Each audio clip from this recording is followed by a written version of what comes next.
ఈ రాష్ట్రంలో ఉన్నన్ని సంక్షేమ పథకాలు ఏ రాష్ట్రంలోనే ఉన్నాయా? ఒకవేళ ఉంటే చూపించండి, నేను రాజీనామా చేస్తా అని కేటీఆర్ గారు సవాల్ విసిరిండ్రు. కల్వకుంట్ల తారక రామారావు గారు విసిరిన సవాల్ని సవినయంగా కాంగ్రెస్ పార్టీ అధ్యక్షుడిగా, పార్లమెంట్ సభ్యుడిగా మేము స్వీకరిస్తున్నాము. కేటీఆర్ గారు గతంలో ఫామ్ హౌస్ విషయంలో ఇలాగే సవాల్ విసిరిండ్రు.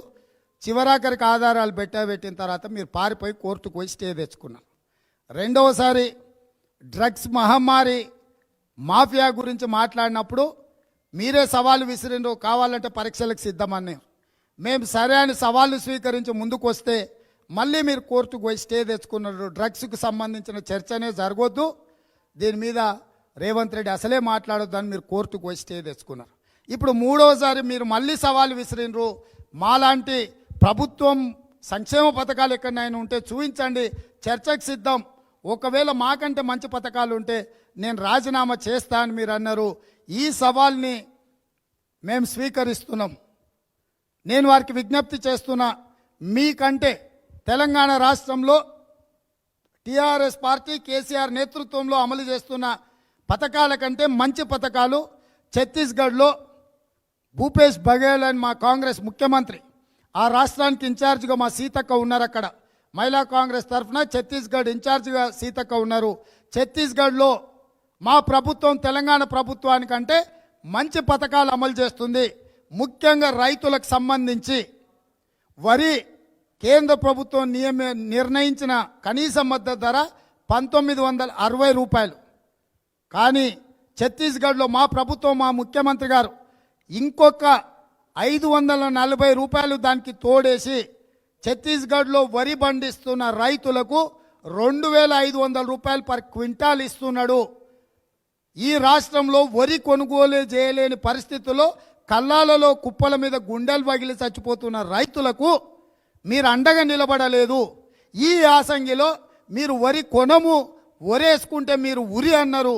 కానీ మా ప్రభుత్వం ఛత్తీస్గఢ్లో మా నాయకుడు భూపేష్ బఘేల్ ముఖ్యమంత్రిగా 2500 రూపాయలు మద్దతు ధర ఇచ్చి కనీస మద్దతు ధరకు 540 రూపాయలు రాష్ట్ర ప్రభుత్వం బోనస్గా కలిపి 2500 రూపాయలు ఇస్తుంది.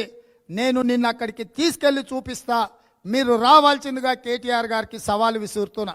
అదేవిధంగా వరి పంటను ప్రత్యామ్నాయంగా పండించాలన్న ప్రతిపాదన మీరు చేస్తున్నారు.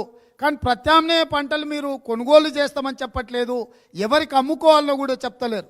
కానీ అదే ఛత్తీస్గఢ్లో వరి పండించకుండా పంట మార్పిడి చేస్తే, మీరు పంట మార్పిడి చేసి అంటే ఏవైతే ఈ మిల్లెట్స్ కానీ, కందులు కానీ, పప్పులు కానీ, ఇతర కమర్షియల్ క్రాప్స్ ఏమేసినా ప్రతి ఎకరాకు 10,000 రూపాయల బోనస్ ఇస్తున్నది. ముందుగానే ప్రోత్సాహకంగా బోనస్ ఇస్తున్నది.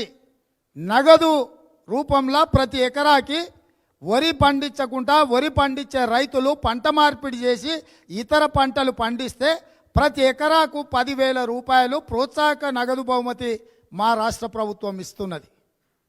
ఇవాళ వరి పండించొద్దని చెబితే కుదరదు. వరి కాకుండా ప్రత్యామ్నాయంగా పండించే పంటలకు ప్రత్యామ్నాయం ఏంది, పండించాల్సిందేంది, కొనుగోలు చేయాల్సిందేంది, నువ్వు ఇచ్చే ధర ఏందో ప్రభుత్వం నిర్ణయించకుండా ప్రత్యామ్నాయం పంట వేసుకోండి, నీ సావు నువ్వు సావు అంటున్నావు. కానీ మా ప్రభుత్వం ప్రత్యామ్నాయ పంటలు ఏం పండించాలో సూచన చేస్తుంది. అదేవిధంగా ప్రతి ఎకరాకి 10,000 రూపాయల బోనస్ ఇస్తుంది. అంటే తెలంగాణ రాష్ట్రంలో నువ్వు ఇచ్చే రైతు బంధు పథకానికంటే కూడా పంట మార్పిడిలో ప్రతి ఎకరాకు 10,000 రూపాయలు బోనస్ ఇస్తుంది. ఆ పంటల్ని కొనుగోలు చేస్తుంది. ఒకవేళ వరి పండిస్తే కూడా 540 రూపాయలు అదనంగా బోనస్ కలిపి ప్రతి క్వింటాల్కి 2500 ఇచ్చి మా ప్రభుత్వం కొంటుంది. ఈ రెండు నేను ఉదాహరణ చెప్పిన. దీని మీద చర్చకు మేము సిద్ధం. మేము సవాలు విసురుతున్నాం కేటీఆర్ గారికి.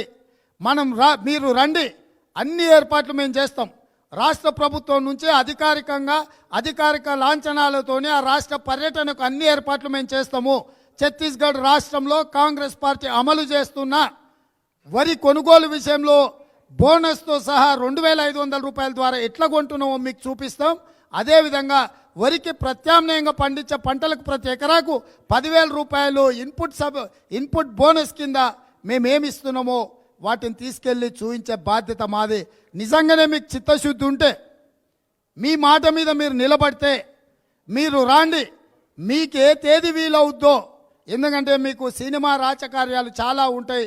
సినిమా మిత్రులందరి దగ్గర కూడా సెలవు తీసుకోవాలి కదా, వాళ్ళందరితో మీరు సెలవు తీసుకోండి. 30 రోజుల సమయం మీకు ఇస్తున్నా.